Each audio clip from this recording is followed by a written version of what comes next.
Welcome to Blind Level Tech. This isn't just accessible tech talk.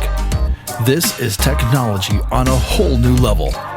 We're showing you just how possible it is to live the life you want.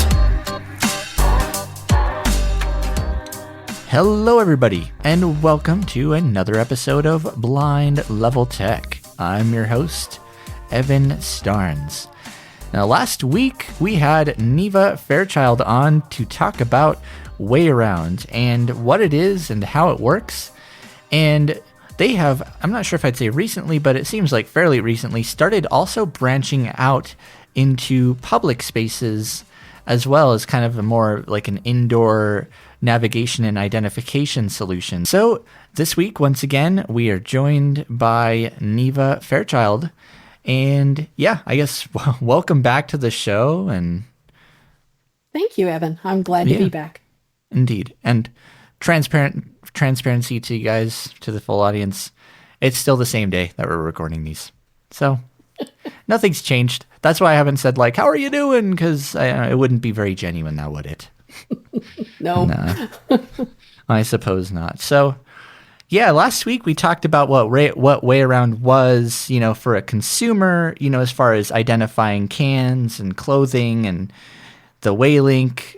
So let's start out with what is WayAround now in a more public setting, and how does that all work, and like how did you guys get started doing that in the first place? It's interesting. The way it started was public spaces was the original idea to be able to walk into a building, either tap a tag or with geofencing, have a notification pop up, and the tag for that whole building is right there on your phone. So you can say, start with the front door, and from the front door, the elevators are straight ahead about 20 yards. The information desk is to your right, seating area is to your left, even to the level of describing the front entrance so that as you're coming up from the outside, from the parking lot or from where your Uber dropped you off, you can know what to expect. There's double glass doors. There's not double glass doors. There's a double glass door that once you enter the first one, you need to turn left to go in the next one, Yeah. Entryways can be traps sometimes if you don't know what to expect. 100%. But nobody, especially in the world of blindness or visual impairment, knew what NFC tags were or how to use them. So home and office tags were invented to solve a problem at home, tagging and identifying products so that you only have to ask the question of your sighted helper or your AI companion on your phone, what is this? And then you slap a tag on it of one kind or another that works for that item. And you can scan it the next time you touch it and know that, that's your Febreze fabric spray, or that's your Clorox cleanup instead, which you really don't want to mix those two up, right? No. Yeah, I'd rather not. The Clorox cleanup sprayed on your carpet is going to make a very interesting pattern on your carpet for you, which you probably don't want. No, you definitely wouldn't. The home and office really was created to get WayAround known in the public, and so that people were comfortable with it when they started encountering it in public buildings. So right now, the easiest way is to have notifications turned on so that when you approach a building that has WayAround installed in its building, a notification will pop up and say, WayAround is present in this building. Would you like to see the tag? And you double tap on it, and there's the tag on your phone. And it's going to be just like any of the tags that you tap in the building, because in a public space, everything is all on one tag. And there's a directory at the bottom that would take you to first floor, second floor, third floor.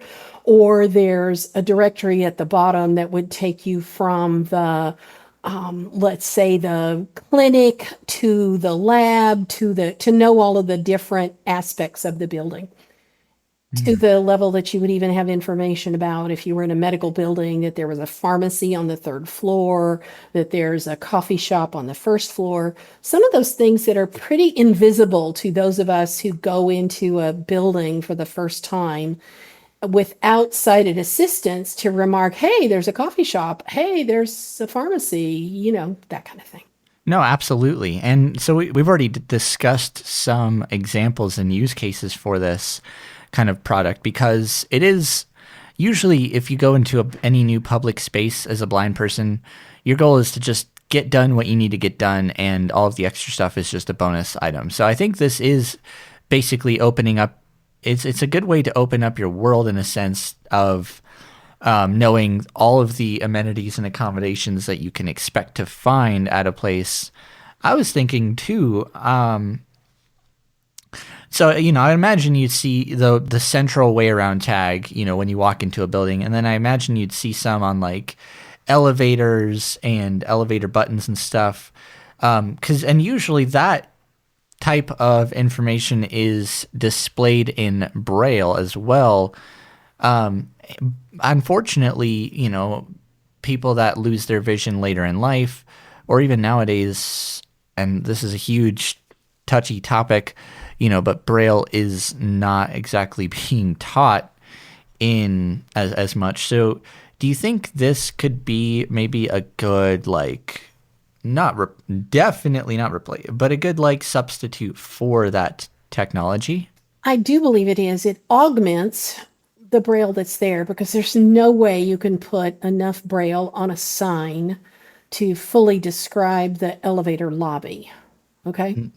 Definitely Not to not. mention that the Braille sign would be down near your waist or your hips, which I don't know about you, but reading a Braille sign that's that low is darn near impossible. Even the elevator buttons inside the elevator cab are hard to read with my fingers in the right position. I have to read them upside down and backwards because I can't Yeah. get down on my knees like I used to be able to. And that's what I have to do too. Yeah, Yeah. yeah. So, So yeah, we definitely mark all of the signage within a building, which, with the ADA has to have Braille that has certain parameters of where it needs to be located, et cetera, and what needs to be in Braille and what doesn't. And of course, restroom signs, have to have Braille, and they also have to have those little cute stick figures that, if you're a guy, you don't want the one with the skirt. If you're a girl, you do, so you better know one or the other. But the interesting thing about having a way around sign on a restroom, it would be a separate sign just below the ADA sign. So it would be easy to locate, and it would describe the interior of the bathroom so that instead of having to use the grope and feel method to find all the things you want to find in a restroom, you have knowledge that when you walk in, there's going to be a divider wall, and you need to, go to the right end of that wall to pass into the sink area. The sinks are on the wall in front of you. To your left is the doorway to the stalls. You go through that doorway. There are 4 stalls on the left wall, and the first 3 are standard stalls. The last one is a wheelchair accessible stall. And then there's even more detail inside the wheelchair accessible stall. There's a baby changing station. So you kind of want to be cautious when you walk in, because when somebody leaves those puppies down, it it hurts. hurts. And there's a sharps container. Did you ever know that public restrooms had a sharps container? I had no idea. But for I people didn't with know. diabetes, it's real important to know whether there's one there or not, and if there is, where it is. And the things that, you don't know, like, where is the paper towel dispenser? And oh, by the way, where's the trash can now? Luckily, Is there a hand dryer? yes, exactly. Where's the soap? Where's the exit? I don't know about you, but I get lost in restrooms sometimes. I do. I avoid public bathrooms for that reason. Yeah, yeah. And so if you knew that information going in, you'd feel more confident. And you'd have to touch less, which in my opinion is a big plus. Absolutely. Another use case I was thinking of, and this has always been something that we have as blind people just had to contend with, is soda fountains and vending machines. I think it would be personally super cool to go up to a vending machine and it's covered in WayAround tags by the buttons, and it'll tell you what each drink is, and you could even get like nutritional information. I think that would be incredibly cool. Yes. And it is possible. It's even possible to just use one. The top right button is Coke. The top left button is, Diet Coke, whatever. Yeah, that's true. The trick is that the vending machine operator has to be consistent where they put stuff.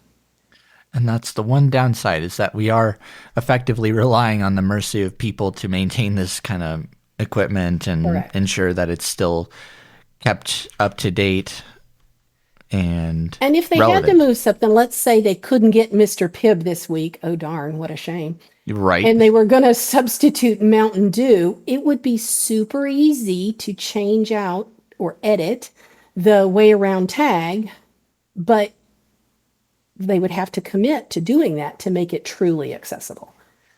100%. Yeah.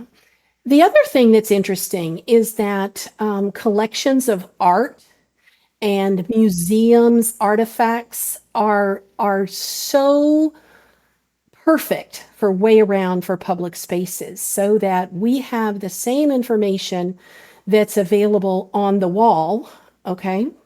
They put these signs up and it's got like a short paragraph about, the helmet that General Patton wore in the Battle of the whatever. So usually that's only in print. It's very rarely in Braille, because think about the size that would have to be, and getting close enough to read it would be extremely tricky too. Because the signs are already big. Exactly.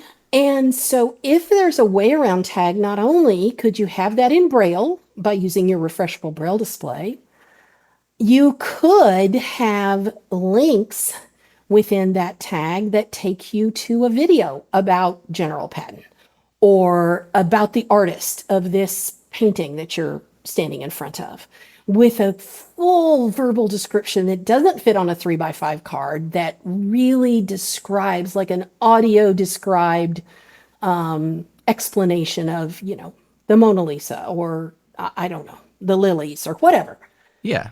And museums and public spaces that have things on display can get so much more information on a WayAround tag than they could ever pay for to put signs up. Mm-hmm. And then the sighted public has access to more information too. That is true, because this isn't just something that could be used. I mean, anybody can download it on their phone and use it. You don't have to necessarily be blind or low vision or whatever. No. You could make it universally accessible for people. And it's a free app, so you're not paying for a subscription or anything. It's a free app that you can choose to use or not use whenever you want to. I just think it has so much potential. We have a couple of places, the Massachusetts State House, which is what they call their Capitol building, has a lot of art and sculpture and artifacts on display.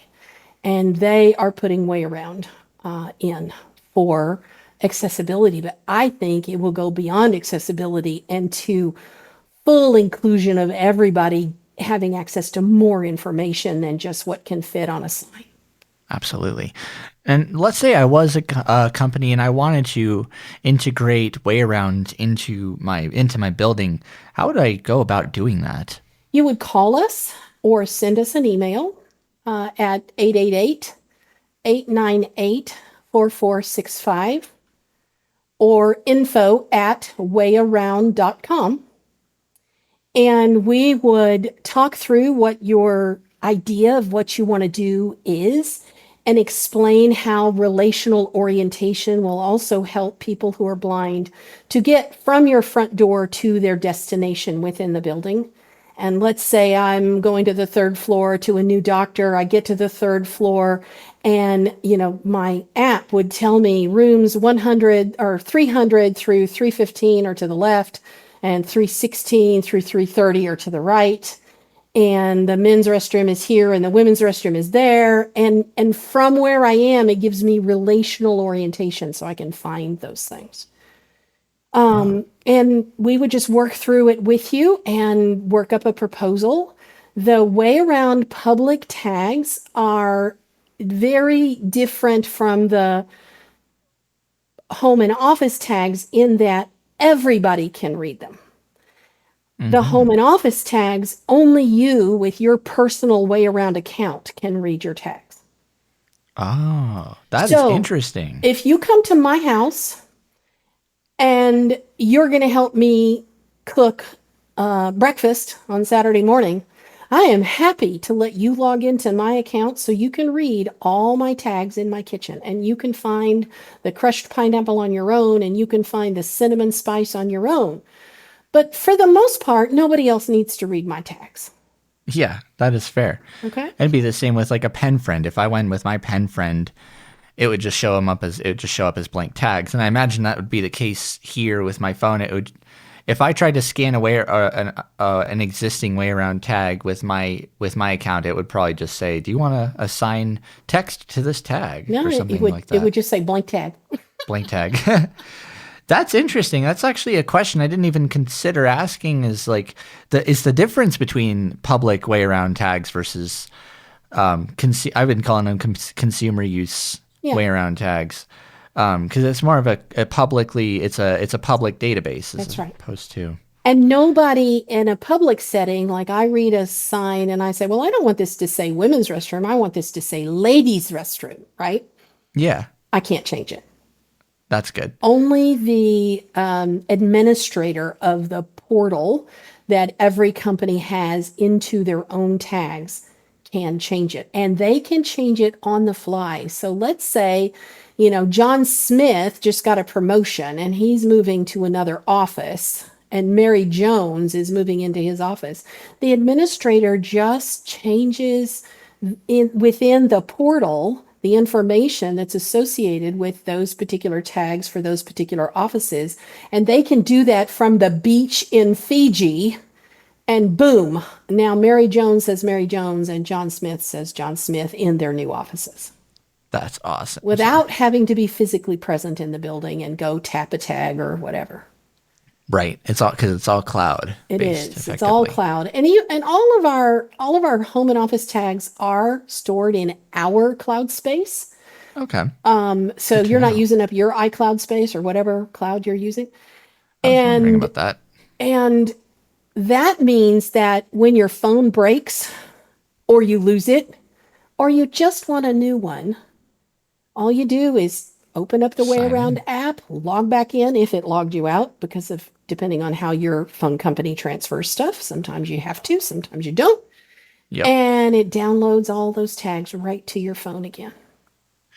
That is awesome. I was wondering about that because I know that like devices like the Pen Friend and all that. I know we're ripping on the Pen Friend a lot today. I know, but it's all stored locally. So the fact that it is cloud, it's cloud based that's good because a lot of times, I don't know. I upgrade my phone every so often. Sometimes I get signed out. Sometimes I have to wipe it.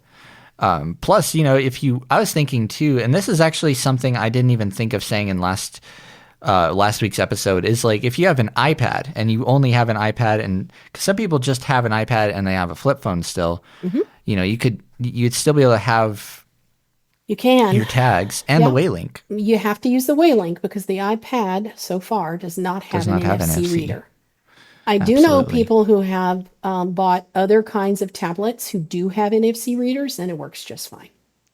Well, yeah. But I don't know that I want to hold up something that's 7 inches by 9 inches to every can I have. You know what I'm saying? No, I definitely wouldn't want to do that. Well, yeah, it depends on your tolerance for efficiency. Yep. And I have a very low tolerance. I will say though, there are efficient ways of completing things, including consuming food. And I think one of those efficient ways of consuming food happens to be the sandwich of the week. Once again. Well, gosh. Neva, do you happen to do you have another sandwich for us this week? I do actually. My second favorite sub sandwich is the Italian sub. Ooh. So this has Genoa salami, provolone cheese, pepperoni, and capicola ham, which is just the most wonderful ham ever hammed. Capicola. It sounds pretty good. I think I'm going to go with my favorite sandwich. Oh, we're going to pick on Snarfs again, huh? I'm back at Snarfs. I'm going to go with, because I want one, a buffalo chicken from Snarfs. I know I've probably said it like 5 times, but I love the buffalo chicken from Snarf because besides the fact that you get chicken soaked in buffalo sauce, it's got lettuce and pickle and blue cheese crumble, and I think you can get pepper jack cheese on it. It is my favorite buffalo style chicken sandwich that I've had, not including Chiba Hut. Chiba Hut's on his own level, but it is it's my personal favorite buffalo chicken sandwich. That's going to set you on fire. Oh, it will. I'll regret it the next day for sure. Well, Neva, thank you again so much for joining us for another episode, and really thanks so much for all of the information that you provided with WayAround. It's been fun having you on the show as well, I gotta say. Thank you so much, Evan. I've enjoyed it too. Absolutely. And I hope you guys have enjoyed these episodes on WayAround, and I hope that it has motivated you guys to get some WayAround tags or check them out. In fact, where can people find WayAround? Several ways. You can go to our website, www.wayaround.com. You can go into the settings button on your WayAround app, and all the way down at the bottom is a link to the store.